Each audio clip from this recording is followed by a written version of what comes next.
Hey guys, I am fed up and we are going to fucking chat about it. Okay, so I have been on. Okay, let's. Backstory. Before 2007, I was a mess when it comes to anxiety. I have generalized anxiety disorder, social anxiety disorder, OCD, bipolar disorder, blah, blah, blah, blah. But the one that causes me the most issues, of course, is the anxiety. I don't know if it's generalized, I don't know if it's social, it's whatever, anxiety in general. Before 2007, when I was actually diagnosed and given proper medication, I worked retail jobs because I had to work. There was no option to not work. Like, I had to work, the end. But I would like this, and I would look down a lot, and I would pour sweat, and I couldn't really function. I was always shaking. I mean, fuck, for one of the jobs I had, I worked at one of my second job ever, third job ever, I worked at Hot Topic for a while. And when I first worked there, for some strange reason, my 20-year-old little mind, I thought, like, I wasn't cool enough to work there. Yeah, I know, shut up. And I literally, every hour on the hour, would have to go into the back room, sit on the floor, and breathe, because I had to deal with all these people, all these cool kids, in my eyes at least. Like, I constantly sweated. I constantly, I would going to Walmart was hell. Going out in public was hell. Like, literally, I went to Walmart and I'd be gripping the fucking cart so hard that my knuckles would be turning fucking white. Like, I couldn't talk, I couldn't look, I would be fucking shaking constantly, fucking pouring sweat. And when you were pouring sweat, the fact that it feels like it's 300 degrees on your face, you get a lot of looks. Not only do you get a lot of looks, people are like, what's wrong with that girl? Are you okay? Are you alright? Are you okay? It's like, bitch, get off me. Anyway, so I've been going to the same doctor for 10 years. In 2007, when I was diagnosed with all these wonderful things, I've been going to the same doctor since then, and he's been pretty amazing. But things have changed in my life money-wise. I've been going to him for so long. He lives in about 3 hours away, so I can't, his office is 3 hours away. So I obviously can't drive 3 hours. I don't have a car to drive at all at this point now, so I definitely can't take a bus fucking 12 hours to my doctor's appointment. So he's lets me do an over-the-phone thing. So basically our over-the-phone consultation is literally 5 minutes, and him being like, how you doing? Fine. How are you doing? Fine. Any problems? No? Okay. And that's it. And then I get my 6 months of prescription.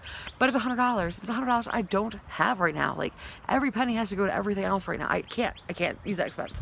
So I was like, well, I'm gonna have to go to the regular doctor, but I'm on state insurance. So the only doctor I have a chance to go to is the free clinic.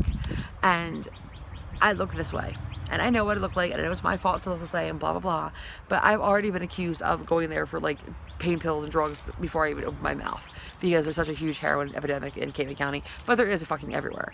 So I know already, I'm already gonna have a disadvantage of going there and them being like, you're a junkie. And I'm like, bitch, I'm just trying to make it through life. I know this sounds dramatic, but it's the fucking truth. I can't go back to that person. I can't go back to that girl who can't talk and is constantly sweating and constantly shaking. I have fought my whole life to just try to fucking be fucking normal and go to work and have a regular life. But without Klonopin, I am not going to be able to work every fucking day like I'm doing right now. I literally am working, I have 2 days off this whole fucking month. I am working every fucking day. There's no way that I'm going to be able to go to work and talk to customers and make my sales goals and do all these things I have to fucking do to keep my job and possibly get promoted without my fucking Klonopin. I won't be able to fucking do anything. I'm gonna fucking lose my shit. This is literally why I started doing drugs. And no, I'm not gonna go fucking shoot up now because I don't have Klonopin. But this is why I started doing drugs. I started doing drugs when I was 18 because I took a fucking Xanax. That was actually the first drug I ever took. I took a fucking Xanax and I was like, oh wow, this is what it's like to be a normal person. Or I would do anything, and because I'd be too fucked up to give a shit, or the anxiety wouldn't fucking matter because I'd be too fucked up, and I know Klonopin can be a addictive substance, but I have never been able to get high off Klonopin. It's just never worked. Even when I've tried back in the bad days, I was never able to get high off Klonopin. It just made me go to sleep. I just want to be able to calm it down a little bit so I can fucking go to work, and everything is a goddamn roadblock. And I called my doctor and I had an appointment on Friday, well today, and of course my car died and I would not be able to jump on the bus, go to the doctor, come back, jump on the bus again, and go all the way to my job. It's just, there's no way. I got 10 minutes and then I'm pretty much gonna have to go to work anyway. So it's just fuck. So I called them and I was like, look, my car's dead, because my car is back and forth with working, and it's not legal and I don't need to be driving it anyway. But so I called them and I was like, I need to get in as soon as possible, and they were like, well, next Friday. So luckily, and this is the sad thing, I literally have to not buy off the street, but my friend is actually giving me some of his because he knows what it's like. And that should not be it. I have insurance. I have a diagnosed medical condition. I've been on the same medication for 10 years. It shouldn't be that hard. But at the same time, a doctor shouldn't charge $100 for a fucking phone interview. I mean, it seems like mental health, help is only for the rich. You know what I mean? If you happen to not be rich, well, fuck you then, I guess. And that is so true, because you see, about like half the amount of people that are homeless usually have some kind of mental health issue. Especially like there's so many homeless people that are schizophrenic because you can't, if you don't have the good insurance, you're not going to get the medication for that, and you can't function usually. Some people are high functioning, but not always when you have like schizophrenia or bipolar or anything. And it's like the doctor, it's almost like the fucking, and we know the fucking pharmaceuticals and medical company don't really give a fuck. But like at the same time, it's like it would be really nice to have a doctor just be like, okay, well, I want you to be able to work because I am the only one working right now. So if I don't work, we ain't paying any fucking bills. You know what I mean? I can't afford to lose my job. I can't afford to not have a medication. I can't afford a medication. Like, I'm so stressed out and I'm so aggravated, and like I hate to say it, it almost makes me feel like just like going back and doing drugs, because at least that would fucking make me feel better enough to be able to go to work.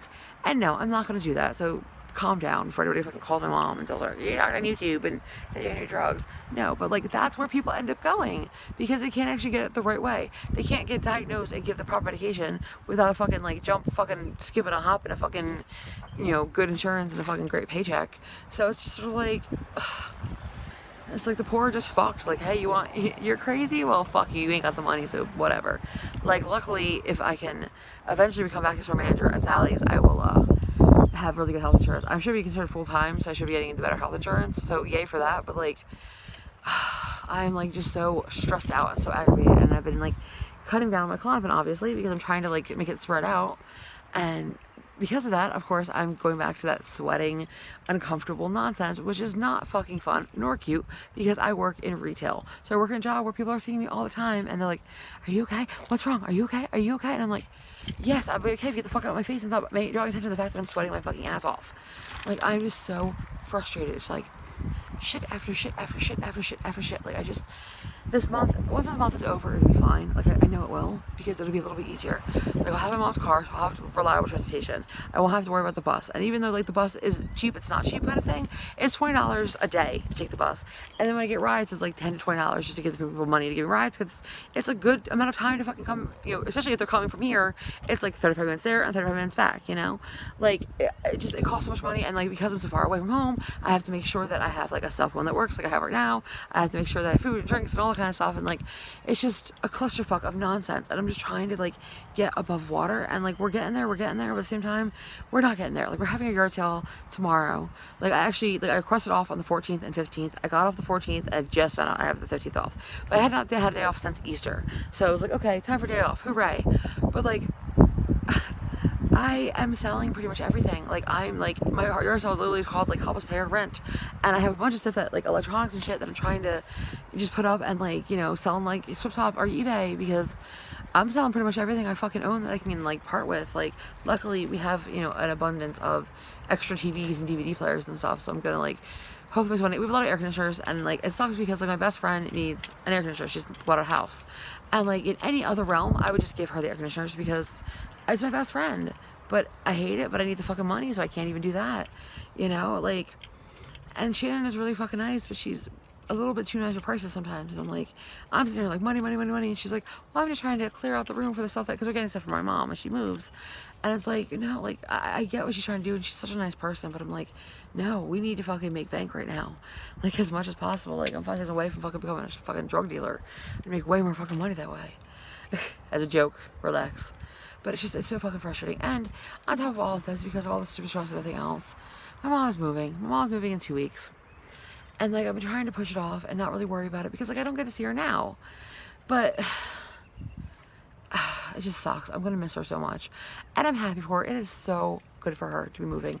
It is the best thing that she could possibly do for herself is move. She's not gonna have to worry about bills. She's not gonna have to stress about anything. I've never seen my mom not have to stress about things. But the fact of her not being 45 minutes away, I mean, I even got the phone I have now because of my mom moving, because she has an iPhone. I have the iPhone, so we can actually do like the video calls and stuff, and she understands it. But like, if something happens, I mean, if she has another heart attack, I just found out, because I didn't have a fucking phone once I found out too late, that she's having like breathing problems. And they said if it keeps up, she's gonna have to go on like oxygen and shit. And I'm just like, and she was never a smoker or anything like that. It's just part of being in your 70s, I guess. And like, it's so scary. Like, you know, I'm terrified that something's gonna happen. She's gonna have a heart attack or something, and it's an 8-hour drive. What if I don't make it in time? You know, like, oh fuck, I don't want to think about that. Like, that's just, I know it's just like the worst case scenario, but that's just how I think. And like, especially in this mode, 'cause I'm so fucking just stressed out and depressed. Like, everything's the worst case scenario. But like, a part of me is like, well, maybe I'll see her more, because then I'll actually be able to take like a vacation, like, because I'll have vacation hours now because I'm full time at Sally's. Then I can actually take a week off and like spend a whole week with her and stuff. It's just, it's for the good. It's so for the good. But like, this month is just like a month of shit, and I just. Trying to hold on, you know, for everyone, especially Shannon, because like, it's not Shannon's fault, you know.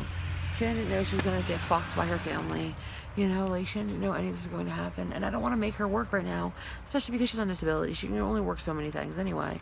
I want her to, like, she needs a mental health break because of that fucking job she had. Like, I could do a fucking expose on that studio, and I'm trying so hard not to, but you might end up getting one, because at this point, it's getting really hard to keep my mouth shut about that kind of stuff. But regardless, I don't want her to stress about it, you know. And like, she's like, why should I spend money? Why should I spend money? And I'm like, because I'm that person, you know. Like, and I've never been great at paying my bills. Like, I always say about how like I'm irresponsible, but I don't want shit turned off. You know, I need to be able to keep my electric on and my gas on and fucking, you know. And yeah, I guess we should have probably gotten Wi-Fi, and we might end up getting rid of it depending on what happens. Like, once this month gets over, and once I'm officially at the car for Sally's, and you know, that's all taken care of, I know it's going to be so much easier, you know. When my mom does move and I have her car, and I have to get insurance on a car, and like, I pretty much like, that's more money I have to put out, you know, because I have to put insurance on a car, and I have to, you know, just, I am stressed out, and just, I really wish I could just get a fucking mental health doctor to give a fuck. And I'm gonna actually probably call a few psych doctors around here and see if maybe I can get some help from there. I mean, I was diagnosed 10 years ago, you know, like, it's not gonna go away, it's not gonna change. Yes, the medication's helped, exercising has helped, you know, all that kind of stuff, you know, breathing exercises, but when you have a job like I do, where you're on your feet and you're running around all the time, like, helping customers, I can't stop in the middle of that job to be like, hold on, gotta go breathe, you know. Like, it doesn't really work that way. And like, people are like, well, just calm down. It's not gonna work when you have anxiety, you know. And it's just like, and I hate to complain about it. I try not to complain about it, you know. Like, it's part of life, and I always tell people, you gotta push through it, there's nothing you do, you just gotta fucking push through it.